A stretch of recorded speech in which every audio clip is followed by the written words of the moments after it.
चलो 2-3 क्वेश्चन कर लेते हैं, उसके बाद हम टॉपिक बदलेंगे, ठीक है। हमारे पास क्या है, ये प्लेन है, इस प्लेन के इस side magnetic field be uniform, इस साइड कोई मैग्नेटिक फील्ड नहीं है। ये मेरे पास एक रेक्टेंगुलर कंडक्टिंग लूप है, रेक्टेंगुलर कंडक्टिंग लूप, लेंथ ये वाली इसकी एल है और ये वाली लेंथ बहुत बड़ी है, इनफाइनाइट है ये वाली, ठीक है। मास इस लूप का m है, रेजिस्टेंस इस लूप का r है, और इसको कांस्टेंट फोर्स से मैग्नेटिक फील्ड के अंदर पुश कर रहे हैं, F कांस्टेंट एट टाइम 0, ठीक है भाई, ठीक है, क्लियर है जो मैंने बोला अभी तक। अब लिखो जरा, लिखो, find velocity of loop as a function of time, find velocity of loop as a function of time, पहला क्वेश्चन। दूसरा, acceleration of loop as a function of time, करें अब इसको, चलो देखते हैं भाई। अब मेरी बात ध्यान सुनना,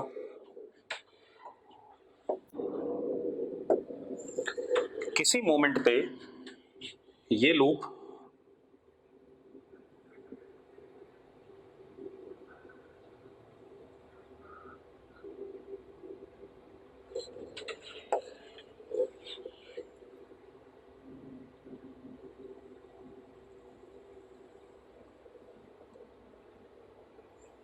ऐसे हो जाएगा कि नहीं हो जाएगा, जरा बताओ मुझे। एट एनी टाइम टी ऐसा बनेगा कि नहीं बनेगा, जल्दी बताओ। एट एनी टाइम टी,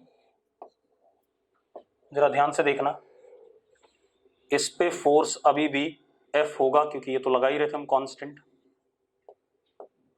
इस लूप की वेलोसिटी कितनी आ चुकी है, v आ चुकी है आगे की तरफ, ठीक है। अब एक बात बताओ, इस वाले हिस्से में, इस इतनी लेंथ में ईएमएफ इंड्यूस होगा कि नहीं होगा। ये जो वर्टिकल लेंथ है येलो वाली, इसमें ईएमएफ इंड्यूस होगा, कितना ईएमएफ इंड्यूस होगा वो चेक कर लो, लिख लो।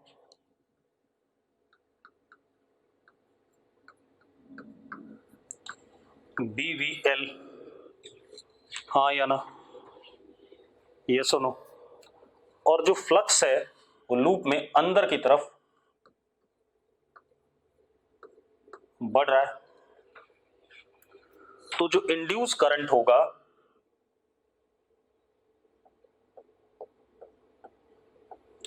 कुछ ऐसे फ्लो करेगा,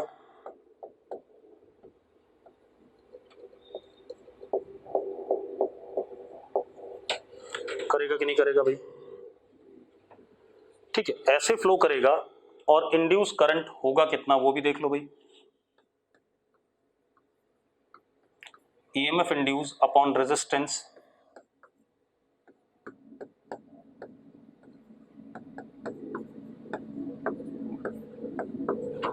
कोई दिक्कत है, कोई दिक्कत है तो बता दो यार, कोई इशू है नहीं है। अब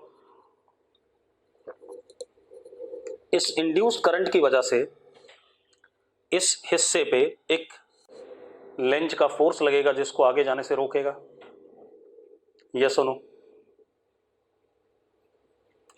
लगेगा तो इस पे भी, लेकिन वो कैसा लगेगा, आई एल क्रॉस बी नीचे और इस वाले पे आई एल क्रॉस बी ऊपर, तो कैंसिल कर जाएंगे, सिर्फ इसको काउंट करेंगे तो कितना लगेगा जरा देखो। पीछे की तरफ लेंज का फोर्स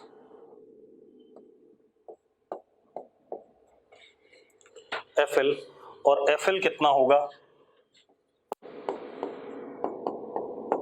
आई इंड्यूस एल इंटू बी, तो F L is equal to B square L square V upon R. मानते हो या नहीं मानते हो, जल्दी बताओ, ठीक है। अब आप एक चीज देखो, इसको चलाने वाला फोर्स ये, रोकने वाला ये, तो नेट आगे की तरफ फोर्स कितना हो गया,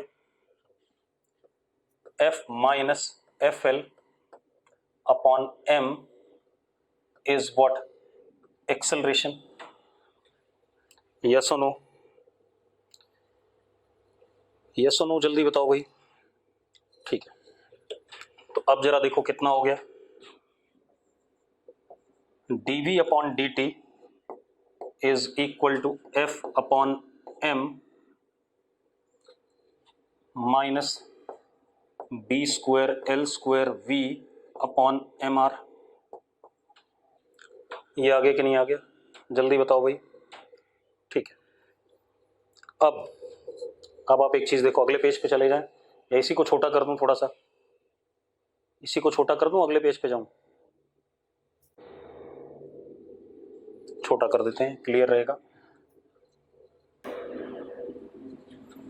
क्लियरली दिख रहा है, साफ साफ दिख रहा है ना। अब जरा देखो, अब क्या कहानी बेटा, ध्यान से देखो, dv upon dt is equal to F R minus B square L square V upon M R. हाँ या ना, क्लियर है। चलो अब हम इंटीग्रेट कर दें तो हमें velocity as a function of time मिल जाएगा, कर देते हैं integrate.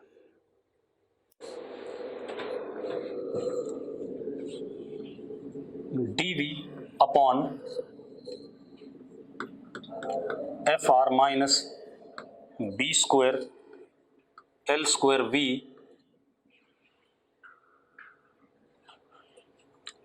Is equal to dt upon M R. कोई दिक्कत है इसमें, कोई दिक्कत है भाई, कोई दिक्कत नहीं है। अब इंटीग्रेट कर दो, टाइम जीरो पे वेलोसिटी जीरो, टाइम टी पे v, तो देखो जरा कितना आ गया,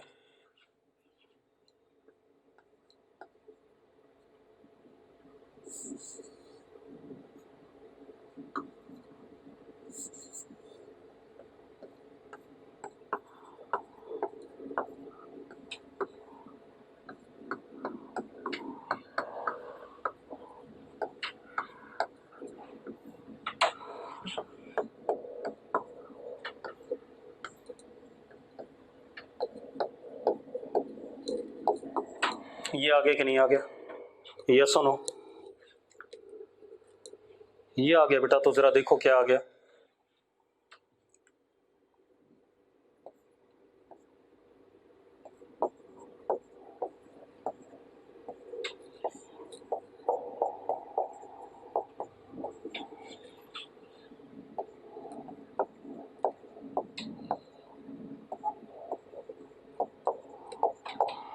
ये आ गया कि नहीं आ गया, जल्दी बताओ। आ गया भाई, तो जरा देखो अब अगले पेज पे ही चले जाते हैं।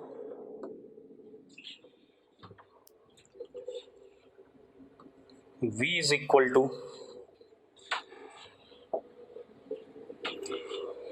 1 minus this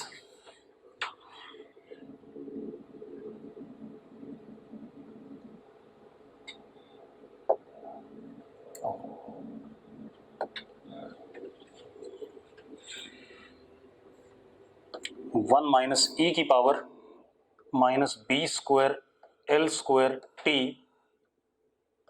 upon M R, ठीक है, और F R upon B square L square.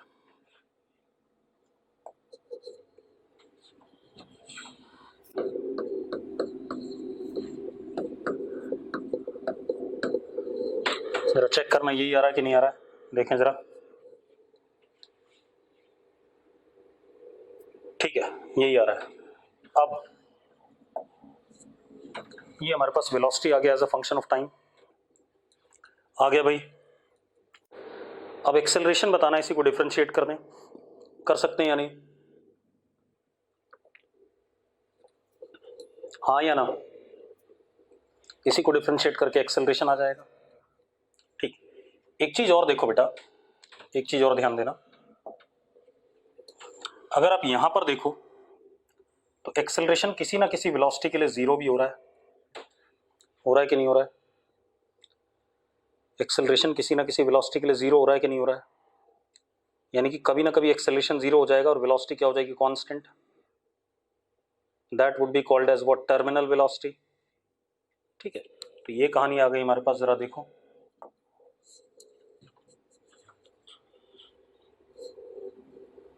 Acceleration तो निकाल लोगे आप, मैं टर्मिनल वेलोसिटी निकाल देता हूँ, जरा देखो। टर्मिनल वेलोसिटी कितनी आई, F R upon B square L square, जब एक्सेलरेशन को जीरो करा हमने।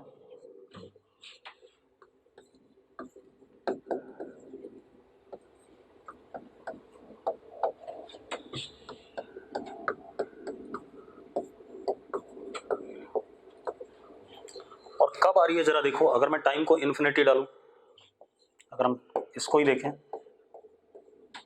आ रहा है कि नहीं आ रहा है, हाँ या ना। After long time this loop, conducting loop will be moving with constant velocity. Clear है सबको, क्लियर है तो यस लिख दो भाई। ठीक है, अब एक और क्वेश्चन करते हैं।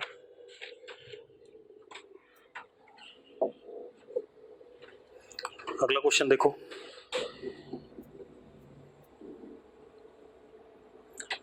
हमारे पास ये सिलेंड्रिकल रीजन है, ये एक सिलेंड्रिकल रीजन है, ठीक है, इतनी बात। अब ध्यान सुनो,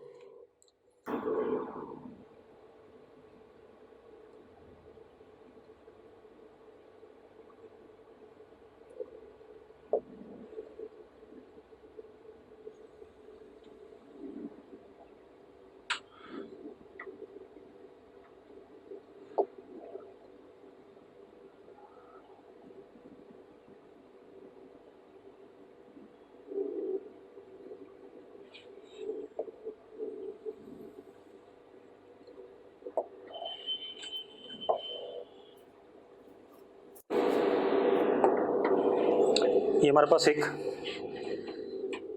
रेक्टेंगुलर कोई हमने ऐसी इमेजिनरी डायग्राम बना दिया सिलेंड्रिकल रीजन में, ठीक है। एक और चीज,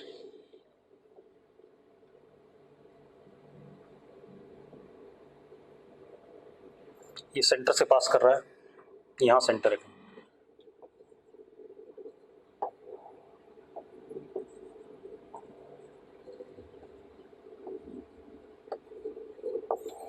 मैंने पॉइंट्स दे दिए, ये बता रहा हूं अभी सारा डायग्राम, चिंता ना करो, ठीक है। यहां पर स्विच S1, यहां पे स्विच S2, ठीक है। मैग्नेटिक फील्ड इस सिलेंड्रिकल रीजन में अंदर की तरफ है और बढ़ रहा है, और हमें dB बाई dt दे दिया गया, dB by dt is 2 milli tesla per second. Constant है dB बाई dt, पॉजिटिव है, अंदर की तरफ बढ़ रहा है, ठीक है, इतनी बात। 2 मिली टेस्ला पर सेकेंड, ठीक है बेटा। एक मिनट, हेलो हेलो, नमस्कार जी, कौन बोल रहा है? सर मैं अभी क्लास में, मैं आपको 1:30 बजे कॉल करता हूँ, ठीक ठीक। अब सुनो भाई, अब क्या कहानी हमारे पास क्या है, दो स्क्वायर लूप हैं, एक ABCD और एक ADEF, दो स्क्वायर लूप हैं, ठीक है। लिख लो question, ABCD and ADEF are square loop with side length 1 centimeter, with side length 1 centimeter,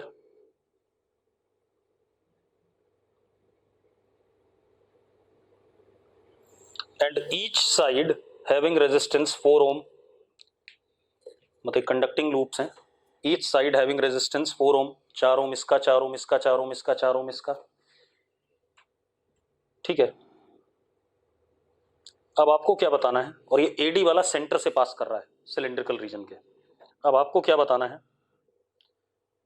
पहला part, if S1 closed S2 open, if S1 closed S2 open,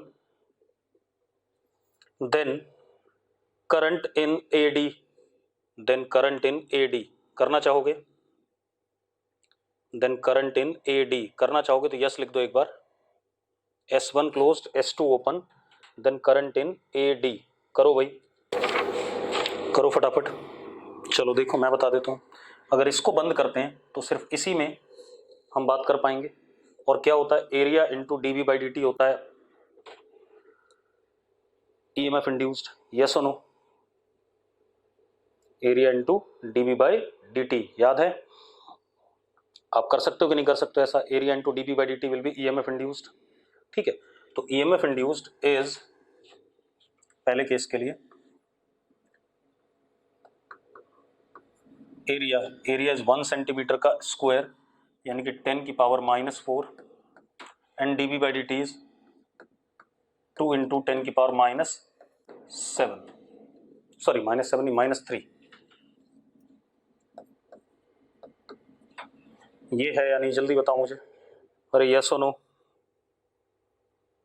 ठीक है, 20 था बेटा, ये 20 milli tesla, sorry this is 20 milli tesla per second. तो यहां पर हो जाएगा 20 इंटू 10 की पावर -3 यानी कि E induced comes out to be 2 into 10 की पावर -6। हाँ या ना? अब एक बात, तो करंट कैसा होगा? फ्लक्स अंदर की तरफ बढ़ रहा है, अंदर की तरफ बढ़ रहा है तो एंटी क्लॉकवाइज करंट होगा। तो आई इंड्यूस ए से डी होगा, ए डी में, और कितना होगा? ई इंड्यूस अपॉन रेजिस्टेंस 16, 4 4 4 4 बार कितना? 16। ठीक है, हार्दिक ढल इस लूप में, क्योंकि यही लूप बना है, फ्लक्स अंदर की तरफ बढ़ रहा है। अगर अंदर की तरफ बढ़ रहा है तो करंट कैसा आएगा? एंटी क्लॉकवाइज आएगा कि नहीं आएगा? हार्दिक, हार्दिक अगर बात क्लियर तो यस लिख दे एक बार। ठीक है, अब दूसरा क्वेश्चन क्या बेटा?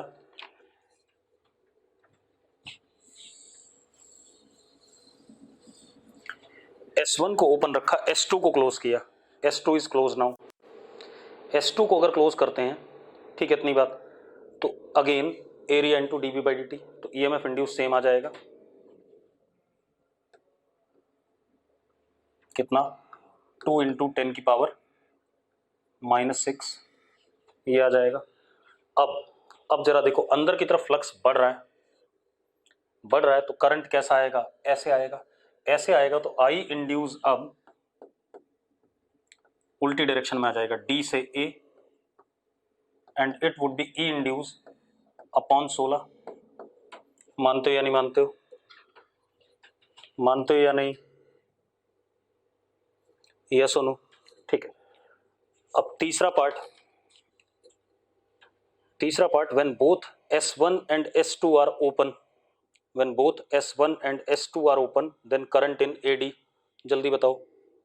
0, बिल्कुल सही बात है, क्योंकि तब तो कोई लूप ही नहीं बन रहा, तो करंट का तो कोई मतलब ही नहीं है, और पोटेंशियल डिफरेंस भी नहीं आ रहा है A और D के अक्रॉस। ठीक है, तो 0 आ गया। ठीक है, क्लियर है? when S1 and S2 open then current in AD is 0। अब चौथा part, when both S1 and S2 are closed then current in AD, then current in AD 0, बिल्कुल सही बात है, क्योंकि एक क्या कर रहा है, एक की वजह से करंट ऐसे आएगा और एक की वजह से ऐसे आएगा, तो और बराबर ही आएगा, तो एक दूसरे को क्या कर जाएंगे? कैंसिल आउट कर जाएंगे। अरे क्लियर है? ठीक है, चलो अगला खेल, अगला क्वेश्चन देखते हैं।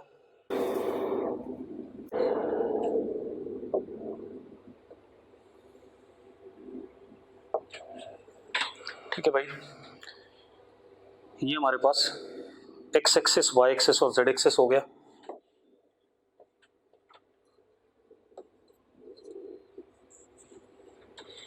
अब हमारे पास मैग्नेटिक फील्ड जो है वो कैसा है?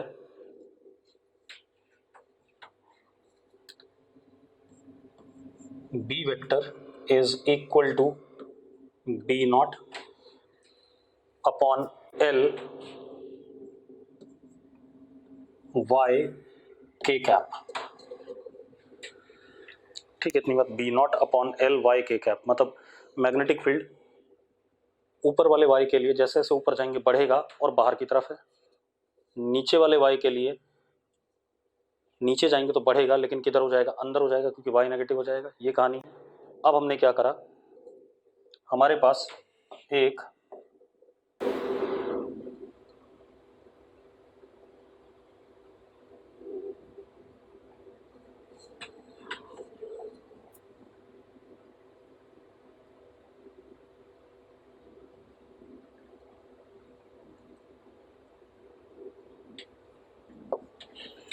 कंडक्टिंग रॉड है, ठीक है, इतनी बात। Conducting rod of length L,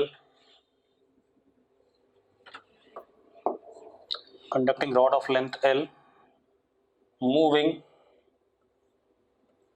this way V not I cap, ऐसे V नॉट I कैप से आगे जा रहा है, ठीक है। Find induced EMF about the ends of rod, find induced EMF about the ends of rod करना चाहोगे, दोनों रॉड के एंड्स के अबाउट इंड्यूस्ड EMF बताना है आपने, करना चाहोगे तो बता दो भाई, चलो कर दो। चलो मैं बताता हूं, आपने यहां पर y दूरी पे रॉड का छोटा सा हिस्सा ले लिया dy, ठीक है। अब जरा देखो v क्रॉस b किधर आ रहा है, v क्रॉस b नीचे आ रहा है कि नहीं आ रहा है, तो इंड्यूस इलेक्ट्रिक फील्ड ऊपर की तरफ हो गई, ठीक है। v क्रॉस b नीचे आ रहा है तो इंड्यूस इलेक्ट्रिक फील्ड ऊपर की तरफ हो गई, मतलब ये हाइयर हो गया। अगर मैं इसको इसको p कहता हूं, इसको q कहता हूं, तो vp माइनस vq मुझे निकालना है, and p vp greater than vq। अब पहले मैं इस छोटे से dy के लिए निकालूं, तो छोटे से dy के लिए dv potential difference induced is v cross b dot dy, yes और नो, यस और नो जल्दी बताओ। अब v क्रॉस b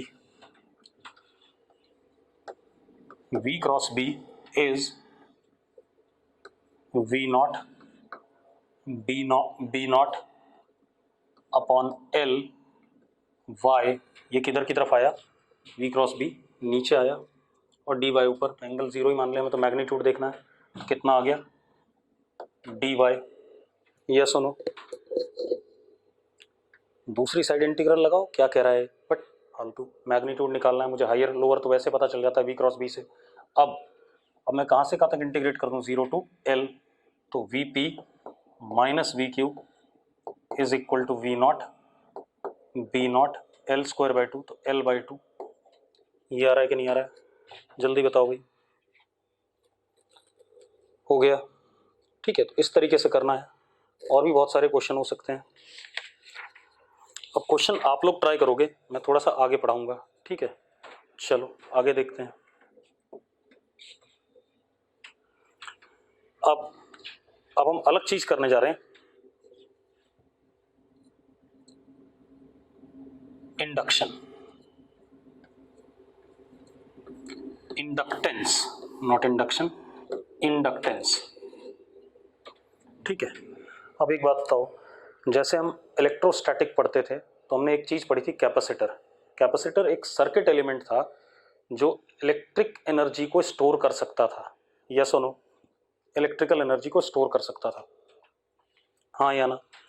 तो कैपेसिटर क्या था, एक ऐसा circuit element which stores energy in form of electrostatic field, ऐसा पढ़ा था हमने। इसी तरीके से इंडक्टेंस एक ऐसा सर्किट एलिमेंट होगा जो एनर्जी को स्टोर करेगा in form of magnetic field, ठीक है, एनर्जी को स्टोर करेगा in form of magnetic field, ठीक है। अब कैसे करेगा वो बाद में देखेंगे, पहले हम कुछ और चीजें देखेंगे। तो लिखो जरा सबसे पहले, inductance is circuit element which can store energy in form of magnetic field, which can store energy in form of magnetic field, clear है भाई, क्लियर है तो यस लिख दो, ठीक है। अब इंडक्टेंस दो टाइप का होता है, एक सेल्फ और एक म्यूचुअल। तो पहले हम सेल्फ वाला पढ़ेंगे फिर म्यूचुअल वाला पढ़ेंगे, ठीक है, इतनी बात। तो हम पहले सेल्फ इंडक्टेंस की बात करेंगे।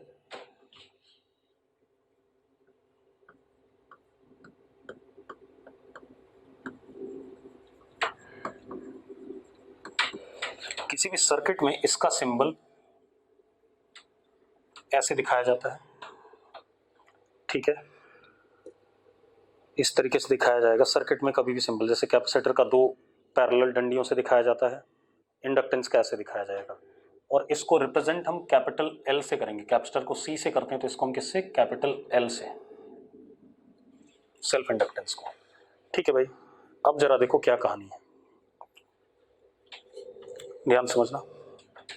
मान लो हमारे पास ये कोई कंडक्टिंग लूप है,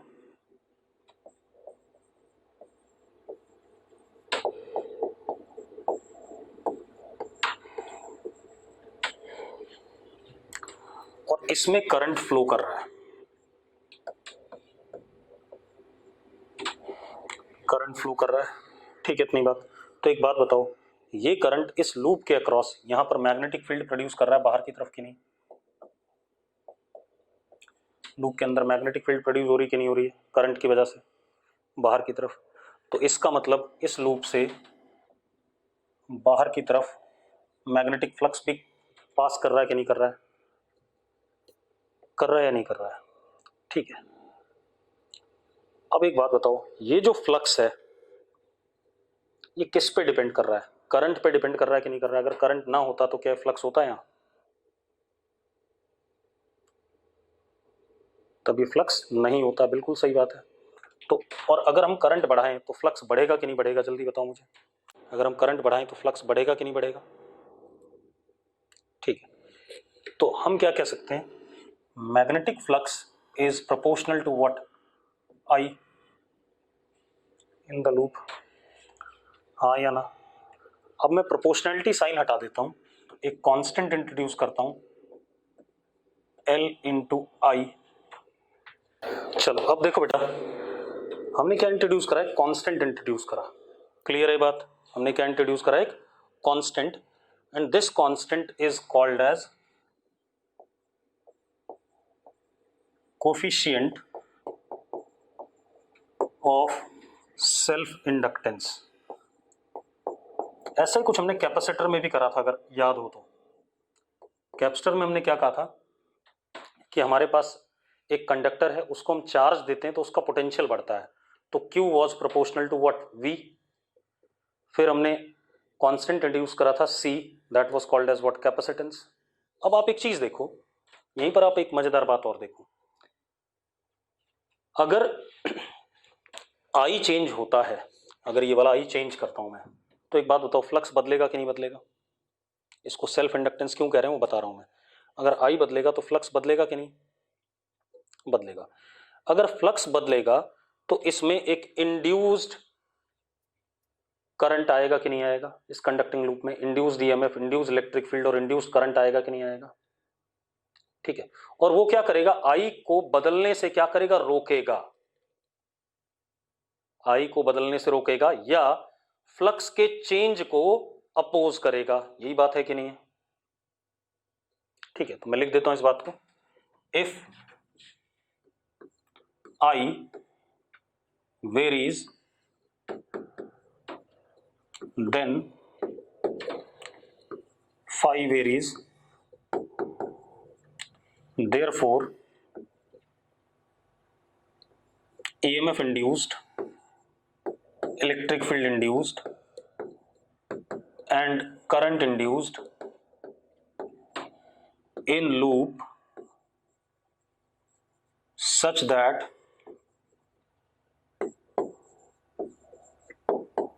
it opposes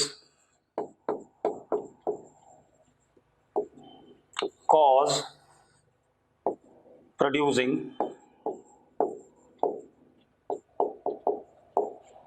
change in flux। मानते हो या नहीं मानते हो, मानते हो तो यस लिख दो भाई।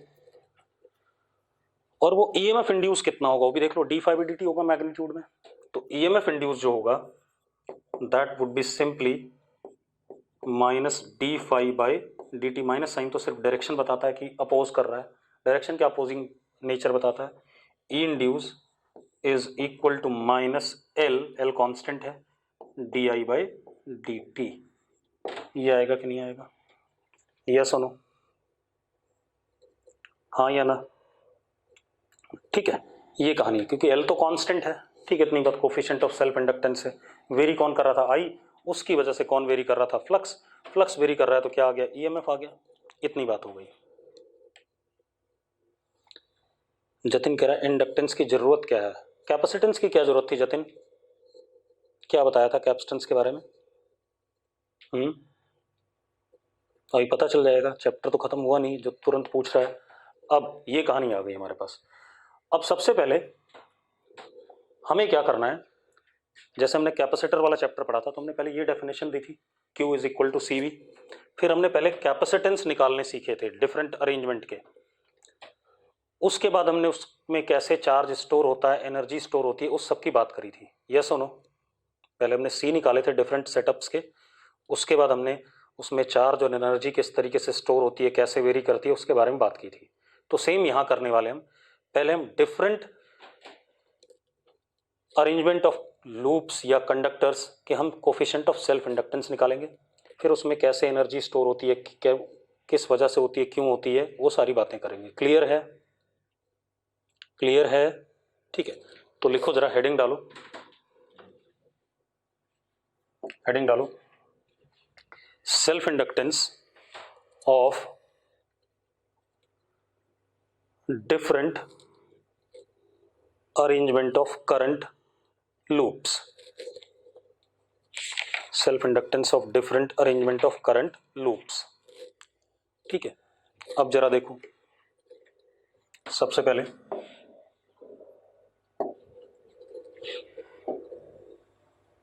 हमने एक छोटा सा कंडक्टिंग सर्कुलर लूप ले लिया।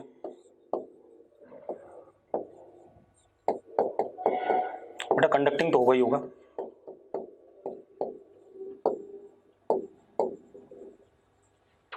ठीक है, इतनी बात। Conducting circular loop, radius R, इसमें करंट आई। ठीक है, अब एक बात बताओ, छोटा है तो जो मैग्नेटिक फील्ड सेंटर पे होगा वही इस प्लेन में कहीं ना कहीं हर जगह माना जा सकता है। यस और नो? मैंने कहा लूप का रेडियस छोटा है, इस वजह से हम ये मान सकते हैं जो मैग्नेटिक फील्ड सेंटर पे वही आसपास भी है अंदर। तो जो बी है सेंटर पे, that is mu not I upon 2r। कैसा? आउटवर्ड, यही सब जगह मान लेते हैं इस लूप के प्लेन पे। तो अब जरा देखो, जो फ्लक्स होगा that is B into area that is pi R square, दोनों के बीच में एंगल 0 है। ठीक है, तो जरा देखो कितना आ गया, flux is equal to mu naught pi R upon 2 into I. ये आ रहा है कि नहीं आ रहा है, जल्दी बताओ। And this flux is equal to L आई,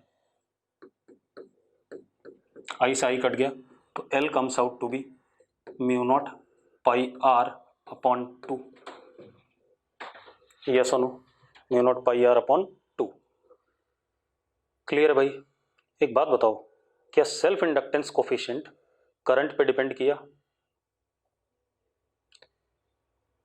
ठीक है, फ्लक्स पे डिपेंड किया, किस पे डिपेंड कर रहा है? Configuration of loop and nature of loop, mu not R इस पे डिपेंड कर रहा है।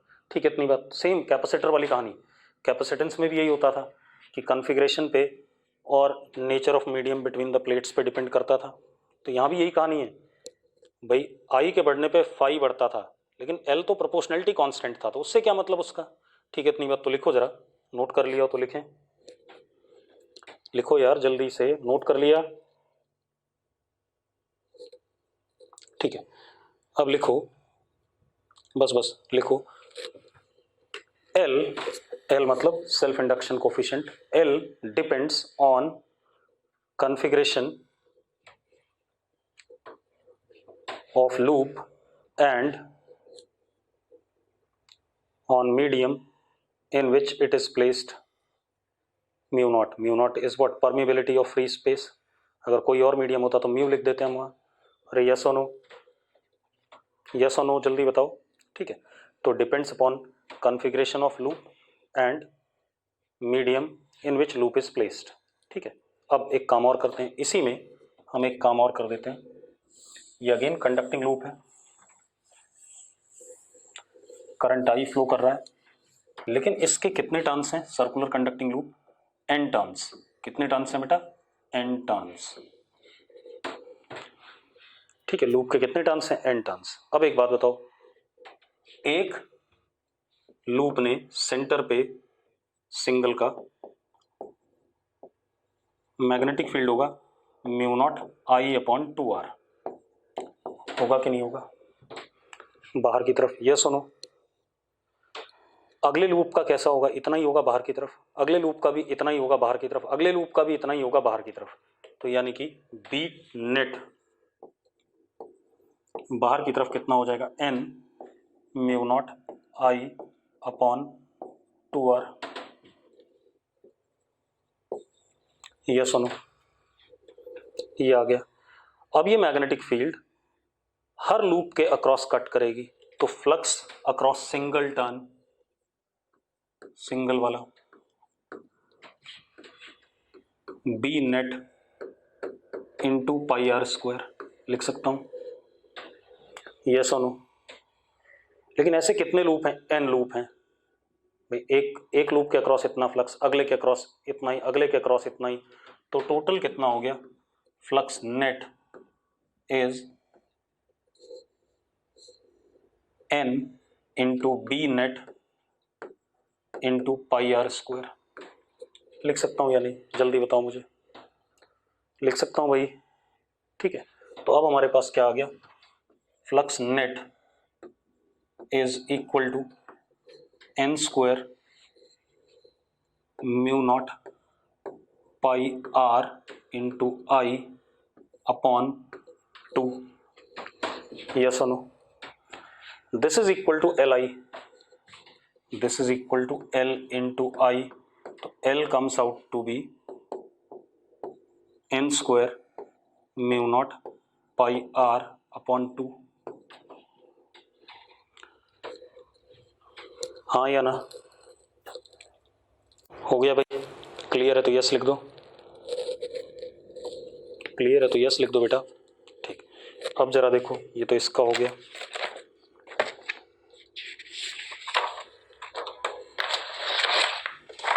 एक बच्चे को नहीं है क्लियर। किसको नहीं है क्लियर वो बता दो भाई। किसको क्लियर नहीं है? सबको क्लियर है? अगला देखिए। अब लिखो जरा, self inductance of ideal solenoid, self inductance of ideal solenoid. अब आइडियल सोलोनॉइड की सेल्फ इंडक्टेंस, ठीक है भाई? अरे ठीक है निकम्मो, लिखो कुछ। हाँ, अब आइडियल सोलोनॉइड जरा देखो, बहुत लंबा सा, बड़ी सी लेंथ होती है इसकी, ऐसा कोई solenoid.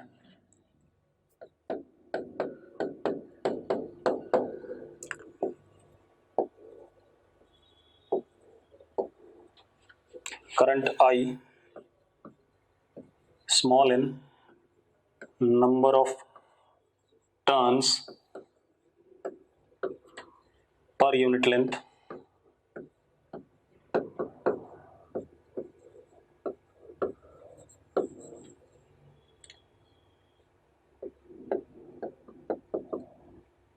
Area of cross section हमारा A है और ये वाली लेंथ L है और L वेरी लार्ज, यही पढ़ा था हमने।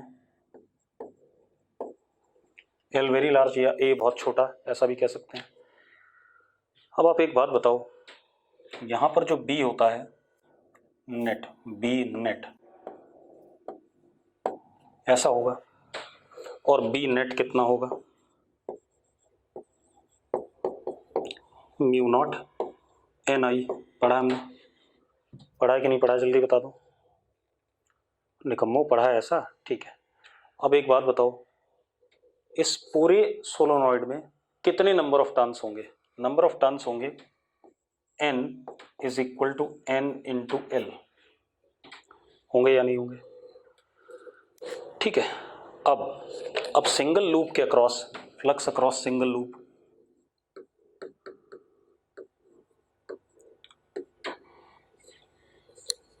Is equal to B net into area of loop ए।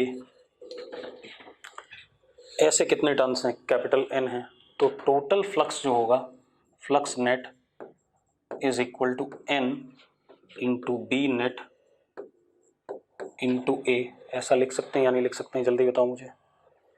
चलो अब देखो, flux net is equal to N into A into L into mu not N I. लिख सकता हूँ या नहीं, लिख सकता हूँ या नहीं, जल्दी बताओ। इसको एल आई कर दें, एल आई से मल्टीप्लाई कर दें, सॉरी एल आई से इक्वेट कर दें, आई से आई कट गया, तो self inductance is mu not N square A L, where AL is volume of this solenoid।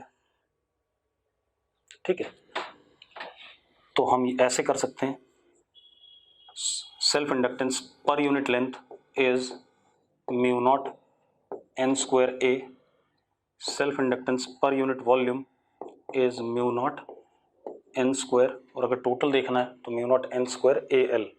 Yes और नो? हो गया भाई, ये बोर्ड में आ जाता है भाई, ध्यान रखना, कभी कभार किस्मत अच्छी हुई तो ये आ जाएगा डिराइव करने को। ठीक है, चलो अगला देखते हैं। और सारे देखो सबके सब किस पे डिपेंड कर रहे हैं, कॉन्फ़िगरेशन पे एंड नेचर ऑफ मीडियम, इन्हीं दो चीज़ों पे डिपेंड कर रहे हैं, बाकी किस चीज़ पे डिपेंड नहीं कर रहे हैं। अब लिखो ज़रा, self inductance of torrid, self inductance of ideal torrid. ठीक है भाई, self inductance of ideal torrid. Ideal torrid देखो,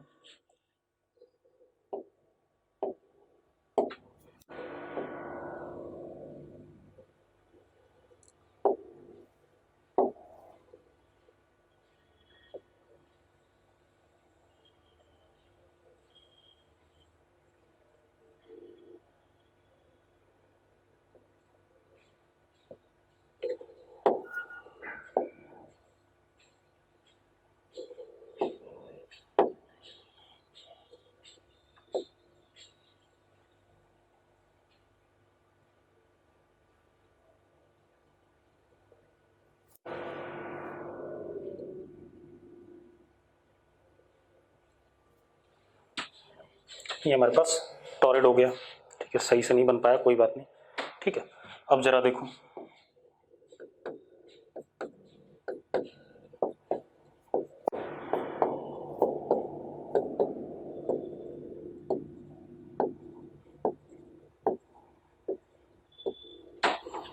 number of turns n, current I, mean radius r, इतना पता है। मैग्नेटिक फील्ड जो होता है वो ऐसे होता है, टेंजेंशियल टू द रेडियस। अच्छा, ये जो एरिया ऑफ क्रॉस सेक्शन है ये वाला, इसको हमने a मान लिया। क्या मान लिया? a मैग्नीट्यूड में। तो अब जरा देखो, जो फ्लक्स होगा सिंगल लूप का, और b कितना, b is equal to mu not N I upon 2πr। पता है सबको? पता है या नहीं? ठीक है, तो अब सिंगल लूप के लिए क्या हो जाएगा, फ्लक्स b इंटू ए, और फ्लक्स नेट कितना हो जाएगा, कितने लूप्स हैं, n, flux single that is n b a। मानते हो या नहीं मानते हो? अब वैल्यू डाल दें बेटा। ठीक है, तो flux net is equal to N square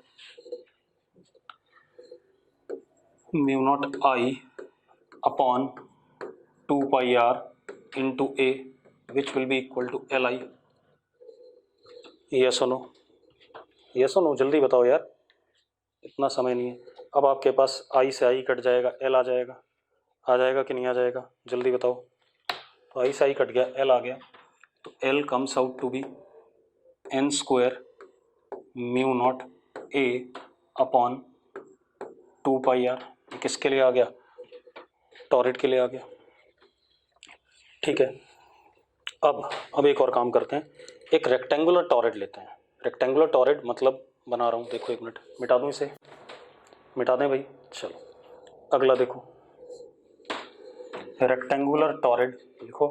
rectangular torrid हमने करा हुआ था रेजिस्टेंस वाले में, वैसा ही कुछ। रेक्टेंगुलर टॉरिड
ऐसे कुछ घूम के, समझ में आ रहा है? फिगर क्लियर है?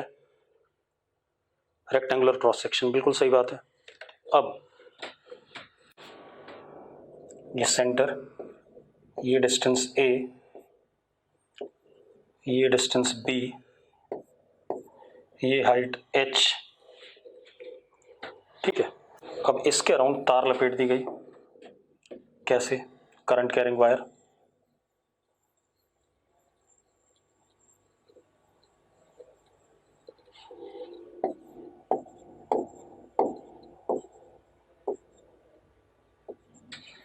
ऐसे कुछ, ठीक है, इतनी बात। अब हमारे पास क्या है,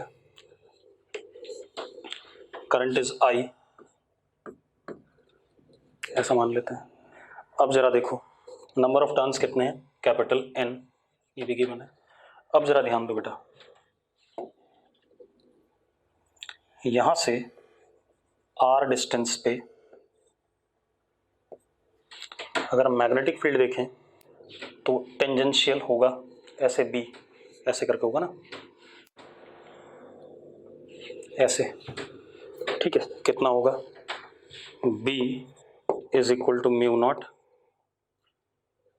चलो रुको एक मिनट,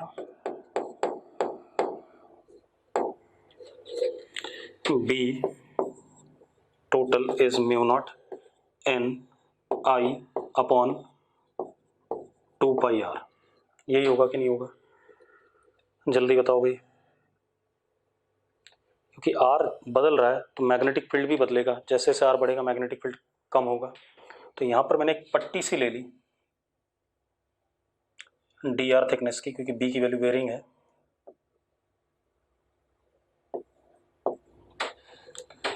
तो जो फ्लक्स इसके थ्रू होगा वो कितना होगा, डी फाई सिंगल लूप का, डी फाई सिंगल, पहले मैं सिंगल की बात कर रहा हूं, is equal to B into H into D R. मानते हो नहीं मानते हो? B into H into D R, yes और नो, जल्दी बोलो यार। अब ऐसे कितने ये छोटे छोटे एलिमेंट आएंगे, पीछे वाला अगला, फिर अगला, अगला कितने एन आएंगे ऐसे, तो कितना हो गया, total flux D phi total is N into B into H into D R. हम बी की वैल्यू डाल दें बेटा, तो D phi total is equal to N into N, N square mu not I, ठीक है, H upon 2 pi D R upon R, integration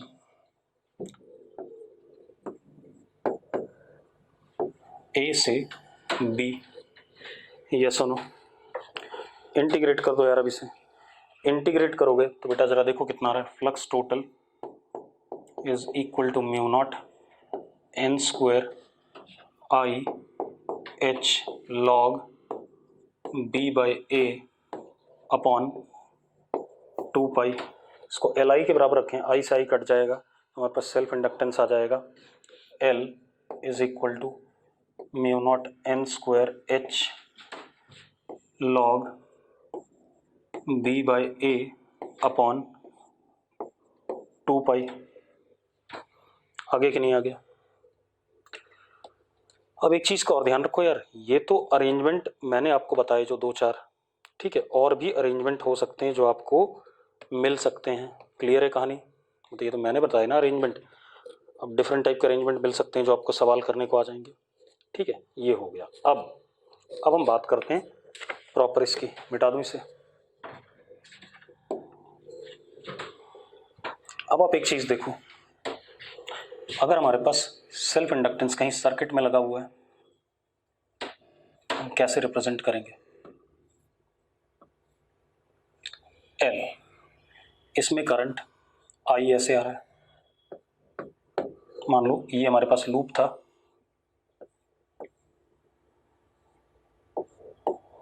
ये self inductance, ये सर्किट में ऐसे दिखाया जाएगा, ये लूप है, इसमें करंट आई है और आई बढ़ रहा है, आई बढ़ रहा है, तो आई बढ़ रहा है तो फ्लक्स बाहर की तरफ इंक्रीज कर रहा है या नहीं कर रहा है? फ्लक्स बाहर की तरफ इंक्रीज कर रहा है कि नहीं कर रहा है? हाँ या ना? तो जो इंड्यूस्ड करंट या इंड्यूस्ड ईएमएफ होगा वो इसको बढ़ने से रोकेगा, मतलब इंड्यूस्ड करंट कुछ इस टाइप से आना चाहिए, opposite to it, opposite to it आना चाहिए कि नहीं आना चाहिए? या जो इंड्यूस्ड ईएमएफ आए, जरा देखो यहीं पर,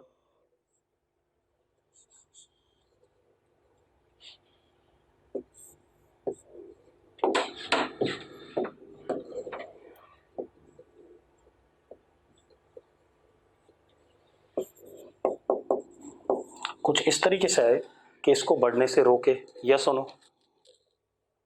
अरे यस और नो जल्दी बताओ। मतलब जिस वजह से इंड्यूस करंट आया उसकी जो बैटरी है वो अपोजिट आनी चाहिए आई के, ठीक है। तो अब हम इसमें कैसे दिखाएंगे? इसमें जब इंड्यूस्ड करंट, इंड्यूस्ड ईएमएफ दिखाओगे आप, तो आप ऐसे दिखाओगे, तभी तो अपोज कर पाएगा, क्योंकि इंड्यूस करंट अब इधर की तरफ जाना चाहेगा। यस और नो? इस इंड्यूस जो आया, इंड्यूस ईएमएफ आया कितना? L D I by D T, ये तो क्लियर है, हमें सबको पता है L D I by D T होता है। लेकिन जो डायरेक्शन शो करेंगे हम, कैसा शो करेंगे? ऐसे शो करेंगे ताकि इंड्यूस करंट इधर की तरफ हो, जो आई को बढ़ने से क्या कर रहा है? रोक रहा है। अरे यस और नो? ठीक है। अब दूसरा कहानी,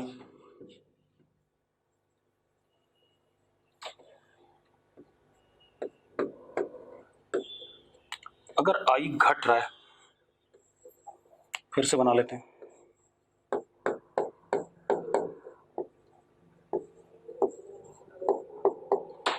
फ्लक्स बाहर की तरफ तो है लेकिन घट रहा है। भैया कल से इंतजार कर रहा हूं आपका, कल से इंतजार कर रहा हूं, आप फोन भी ना उठाया आपने। मैंने शाम को ही फोन किया था आपको, आपको 2-3 बार किया था 6:30 बजे। ठीक है ठीक है ठीक है, आप ले जाना अभी। अभी मैं क्लास में हूँ, मैं क्लास में हूँ, छूटूंगा अभी आपको बुला लूंगा, ठीक है, अभी छूटता हूँ बस, ठीक है। अब देखो भाई, भैया ये इंड्यूस्ड ईएमएफ है, इंड्यूस्ड ईएमएफ इसके करंट के आने को क्या करेगा? अपोज करेगा, ठीक है। अब यहां देखो, अब यहां पर क्या है? इसमें फ्लक्स अंदर की तरफ क्या कर रहा है? घट रहा है, ठीक है, सॉरी बाहर की तरफ घट रहा है, बाहर की तरफ घट रहा है, तो इसको बढ़ाना चाहेगा, तो इंड्यूस करंट ऐसा हो जाएगा, हाँ या ना? इंड्यूस करंट अगर ऐसा हो जाएगा तो जरा देखो,